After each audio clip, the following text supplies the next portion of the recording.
Didik TV KPM. Kembali lagi dalam slot menengah atas dalam Didik TV KPM. Hari ini kita nak bincangkan tentang makanan yang halal dan baik dalam pendidikan syariah Islamiah untuk pelajar-pelajar atau murid-murid tingkatan 4. Jadi Ustazah, kali ni saya dengarlah kan segmen kali ini kita nak uji minda. Kita dah banyak belajar tadi, kita dah tahu tentang ilmu-ilmu makanan yang halal dan baik. Tapi kali ini, segmen kali ini untuk Ustazah tanyakan soalan kepada saya sebagai murid Ustazah pada hari ini. Dipersilakan Ustazah. Masya-Allah, nampak Syafiqah sangat bersedia. Okey. Mesti Syafiqah dengar dengan baik kan tadi kan? Ya, insya-Allah. Okey, baiklah. So hari ini Ustazah ada kertas dekat sini. Warna-warni, ada hijau, ada merah, ada kuning. Okey, Ustazah nak Syafiqah pilih dulu warna apa yang Syafiqah suka dekat sini. Okay, antara baik. tiga ni. Antara tiga, Ustazah. Saya pun suspend ni nak tahu apa soalannya. Okey, antara tiga ni saya ambil yang merah dulu, Ustazah. Yang paling susah ni kot rasanya. Okey, sebenarnya soalan dia senang sahaja kalau kita betul-betul dengar apa yang Ustazah sampaikan tadi. Okey, so Ustazah nak minta Syafiqah sebutkan 3 makanan yang halal dan juga 3 makanan yang haram. Bagilah contoh apa-apa sahaja yang halal dan juga yang haram. Baik, untuk saya rasa soalan tu senang pula Ustazah. Senang sangat. Okey, jom kita jawab. Adik-adik, murid-murid pun sama. Jom kita sama-sama jawab. Apakah 3 makanan kegemaran dan 3 makanan bukan kegemaran yang halal dan juga 3 makanan yang haram. Okey, yang pertama saya bagi nasi ayam lah. Macam Masya Allah, nasi ayam yang bersih yang disediakan oleh orang Islam. Yang tu saya pilih yang pertama. Yang kedua, nasi lemak. Mak masak nasi lemak. Yang tu halal insya-Allah. Yang ketiga, apa dia? Yang ketiga, di depan mata saya pun ada ayam goreng Ustazah. Ayam goreng lah kot. Yang ketiga. Baik, yang untuk yang haram, apa yang tak boleh dimakan? Yang pertama sekali, bangkai. Kan contoh bangkai lembu ke, bangkai kijang ke, apa tak boleh makan yang tu. Yang kedua, saya pilih, saya tengah brain ni macam mana ni? Yang kedua, contoh dekat kedai tu mungkin bukan non-muslim. Bukan orang Islam. Jadi mungkin mereka tak sembelih dengan nama Allah. Jadi itu dia. Kedai-kedai kat situ makanan-makanan saya tak ambil.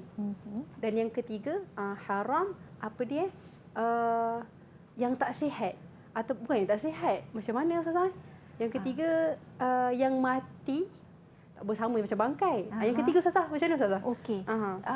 Agak-agak darah boleh tak kita makan? Darah. Betul. Yang ketiga darah.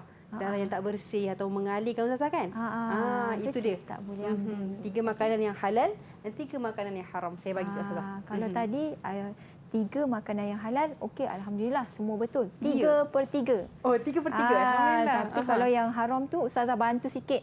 Ustazah bagilah 2.5/3. Alhamdulillah. 2.5 pun okey Ustazah. Okey. Okey, Syafiqah. Okey, tadi kan merah dah kan?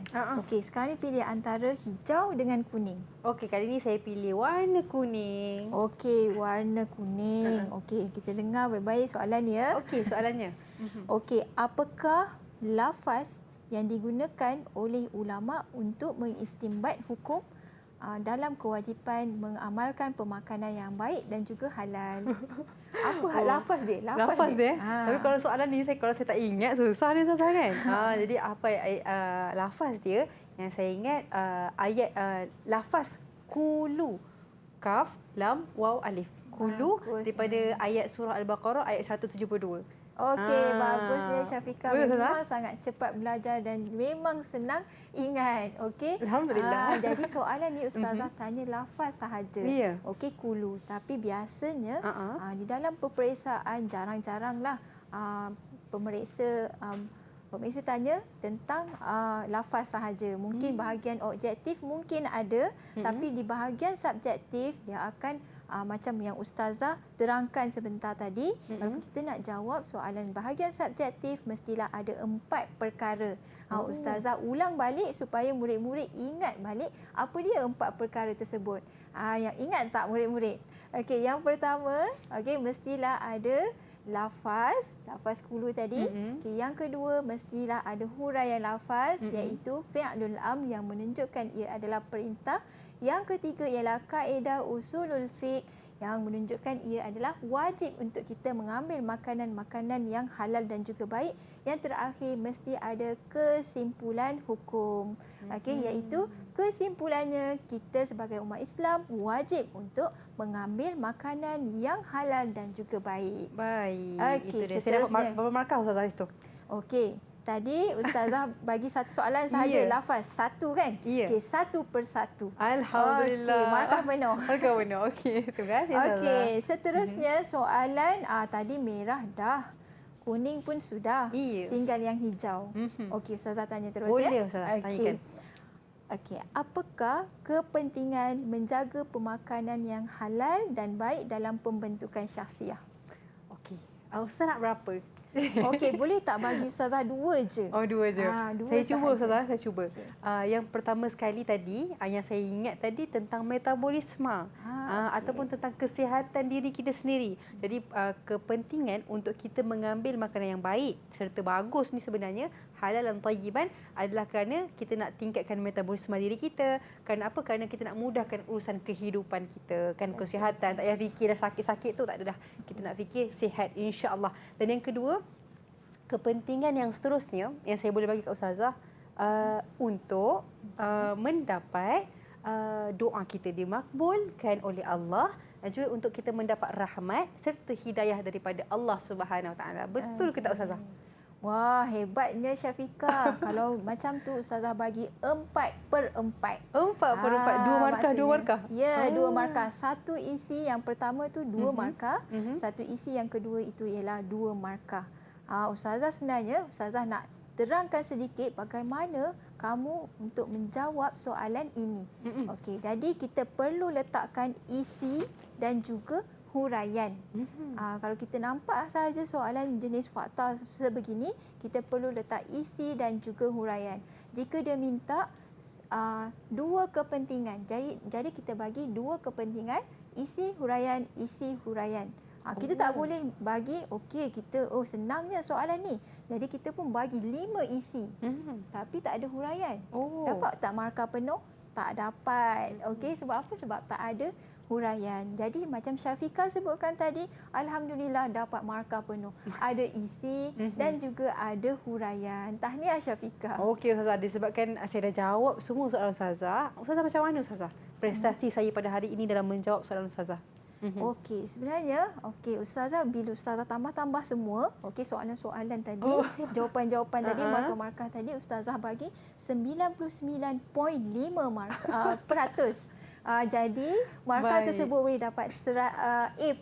insya-Allah. A+. Saya yakin murid-murid pun sama akan dapat A+ tau dalam pendidikan syariah Islamiah insya-Allah. Amin. Jadi Ustazah, tentang tajuk kita pada hari ini mengenai dengan pemakanan yang baik dan juga halal.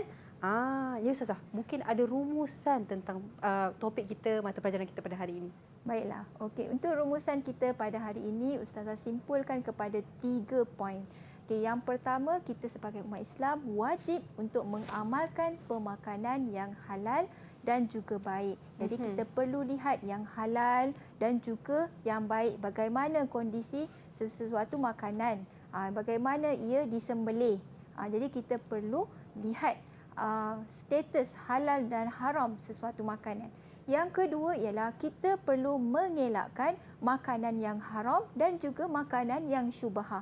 Kadang-kadang kita ni sebagai manusia, kadang-kadang yang haram itu kita nampak secara jelas. Tapi yang syubhah itu kita tak nampak jelas yang mana satu. Jadi kita elakkan dan tinggalkan sahaja.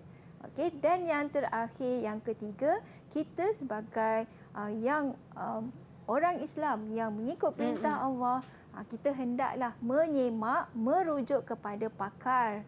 Contohnya JAKIM, untuk mengetahui status halal sesuatu makanan. Baik, itu dia rumusan daripada Ustazah mengenai dengan topik kita pada hari ini, mengenai dengan pemakanan yang halal dan baik. Jadi Ustazah, saya yakin murid-murid semua kalau dah tahu tentang ilmu ni, kita mesti nak buat latihan kan? Mesti nak buat latihan tentang soalan-soalan berkaitan dengan topik ni lah. Jadi Ustazah, mana kita boleh dapat latihan tersebut?